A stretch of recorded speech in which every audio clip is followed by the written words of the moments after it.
Na aula de hoje eu vou te ensinar algumas estratégias para transformar o teu speaking em inglês. Não sei se você já fala inglês, mas às vezes sente que teu inglês tá meio engessado, que você fala às vezes certinho demais e gostaria de ter mais aquela traquejo para conseguir ter mais tempo para pensar e não soar tão certinho, tão engessadinho. É o que a gente vai ver na aula de hoje e eu já deixo claro que a minha intenção aqui não é fazer você fingir ter o inglês que não tem, tá? São estratégias que vão realmente deixar o teu inglês mais natural e também ganhar tempo nas conversas para você conseguir realmente pensar um pouco melhor sobre o que você quer dizer sem ficar um silêncio esquisito, aquele awkward silence. Vamos começar com fillers. O que são fillers? Se a gente for ver a tradução, seria algo como preenchedores. Então, são palavras ou sons que preenchem os espaços em silêncio. Então, em português, a gente tem vários exemplos, né? O gaúcho, ele fala muito daí tu vai lá e faz isso.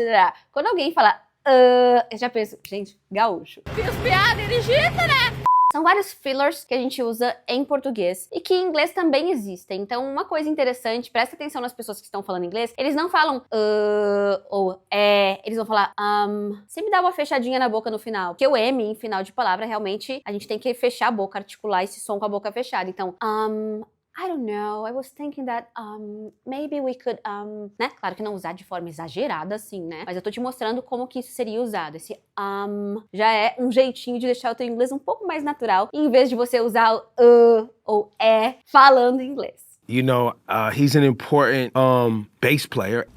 Did you guys E a grande questão aqui é que os fillers não mudam o significado da frase. Na verdade, eles não têm significado nenhum. Eles só são usados para preencher espaço mesmo. Então, um outro que é muito estigmatizado, que as pessoas não gostam e que muitos americanos, principalmente os mais jovens, são viciados em dizer é o like. So, I was like, oh, and then she was like, ooh, and I'm like, I don't know what to do. And you know, like, when you're traveling and like, o like é o tipo, então ele é tão irritante em inglês quanto o tipo é em português. Mas de vez em quando eu mesma uso o like pra ganhar um espacinho aí pra falar, só que cuidado pra não parecer um adolescente falando tipo toda hora, né? Então ele existe, a gente até pode usar, mas com um certo controle, né? E tem outros exemplos, né? You know, sabe? You know, I was wondering if we could maybe, you know, hang out later. Dei um exemplo aqui de uma frase inventada, então, sabe? Eu tava pensando se a gente podia, sabe, sair juntos depois. Então esse you know preenche espaços também. E o I mean, você deve ter ouvido já bastante em filmes, né? Tipo, I mean, I'm not tired, but I just don't wanna walk now. Então esses são alguns exemplos que eu acho que você pode começar a observar. Observa na fala das pessoas, né? Você vai notar. You know what I mean? Like, I mean. Então essas palavras, elas são usadas, tá? E aí você pode pensar em começar a incorporar na sua fala também, mas cuidado pra não usar demais, como eu disse, que daí você pode parecer um adolescente falando tipo assim o tempo inteiro, né? Mas eles podem ser úteis. Yeah, well, you know, that's just like your opinion, man. Segundo ponto são discourse markers, são marcadores discursivos. Então essas palavras aqui também são ferramentas legais para te fazer soar mais natural e também para dar tempo de você organizar suas ideias quando você tá falando. Então, por exemplo, well, so I was talking to my friend now and she said that.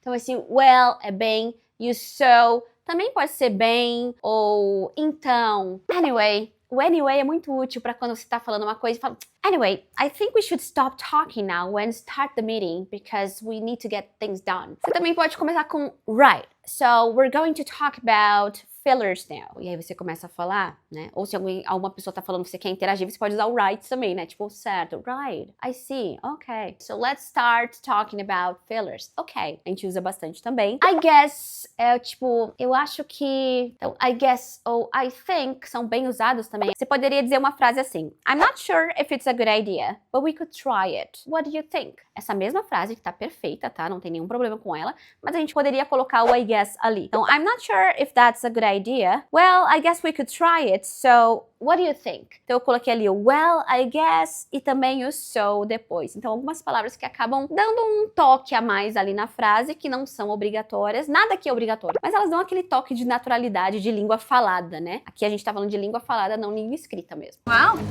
I guess for a little striptease that got some attention.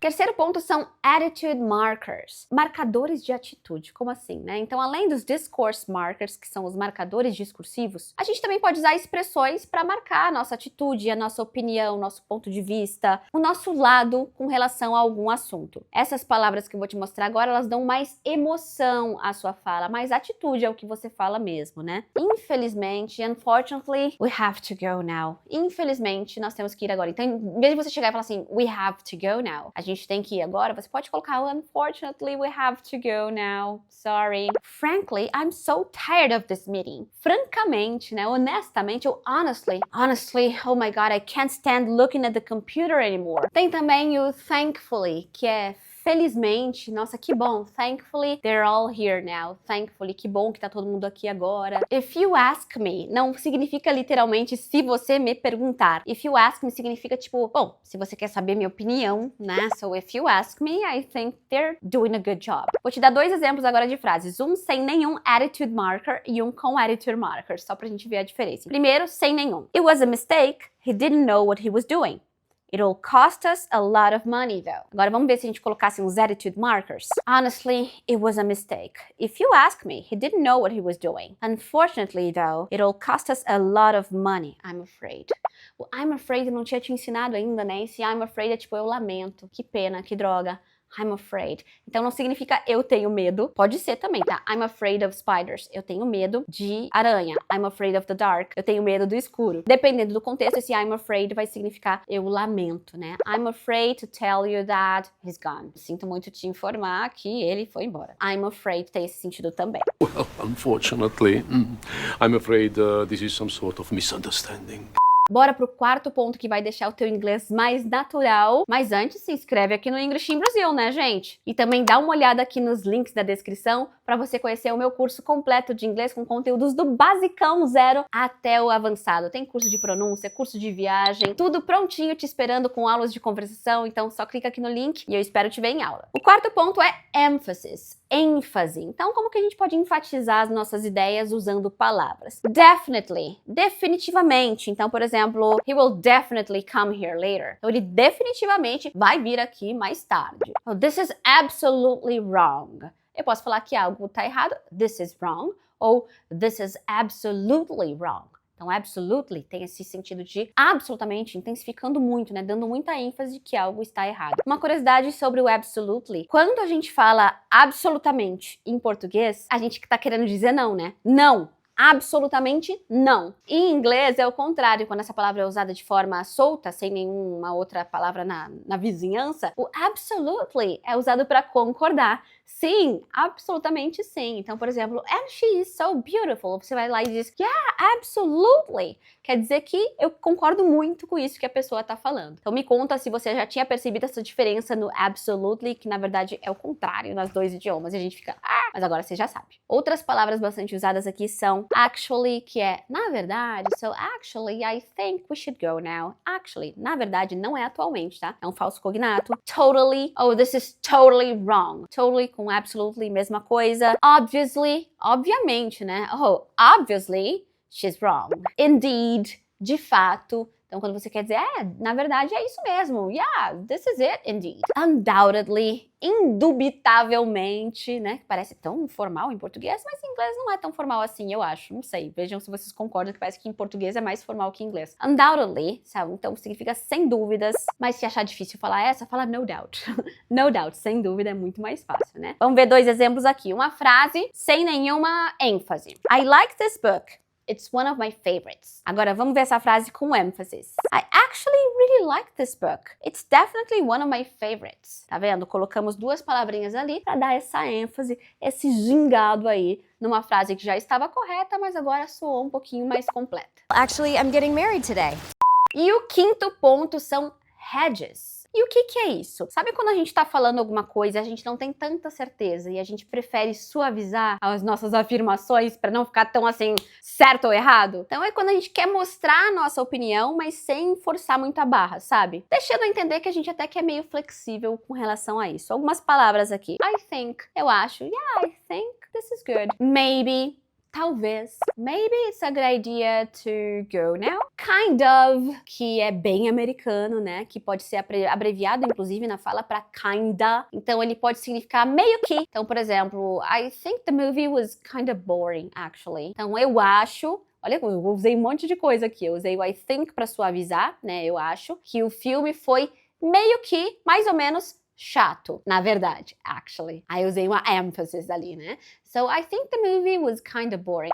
I'm kind of tired now. Eu tô meio cansada agora. Esse kinda ou kind of é usado pra amenizar as coisas, dizer que a gente tá no meio termo, né? Meio que. Esse é bem usado no inglês americano, no inglês britânico o sort of é mais usado, e que também pode ser abreviado pra sorta. So you are saying this has already happened? Sort of. Sort of.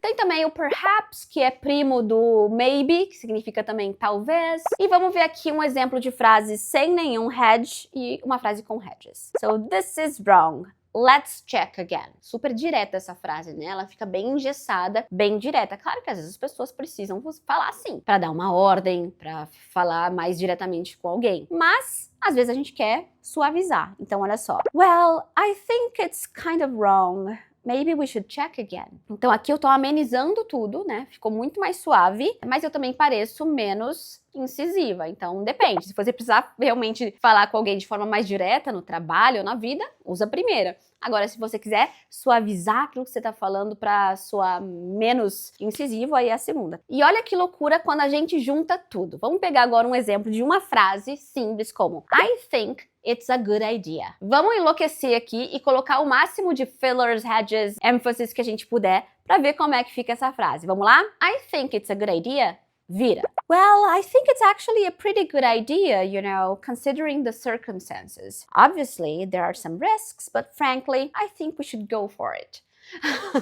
Então, uma frase que é desse tamanho pode virar desse tamanho se a gente ir acrescentando aí expressões para dar ênfase. Olha só, a gente usou well para sinalizar uma mudança na conversa lá no começo, né? Well. Depois o actually para dar ênfase. You know para envolver a outra pessoa e preencher esse espaço vazio. O obviously para reconhecer um conhecimento compartilhado, tanto eu quanto a pessoa sabemos disso. E frankly para expressar uma opinião sincera. Cada palavrinha extra aqui adiciona mais naturalidade e profundidade à frase. E é claro que você também vai gastar mais saliva para falar tudo isso, mas esse foi um exemplo para você ver por que às vezes as frases que você faz acabam soando muito tata, certinha, porque de repente você tá esquecendo de colocar esses brilhos, né, esses detalhes que instantaneamente deixam o seu inglês soar mais fluido e natural. I think it's actually that people think it's more popular to dislike them, so they're just trying to be cool.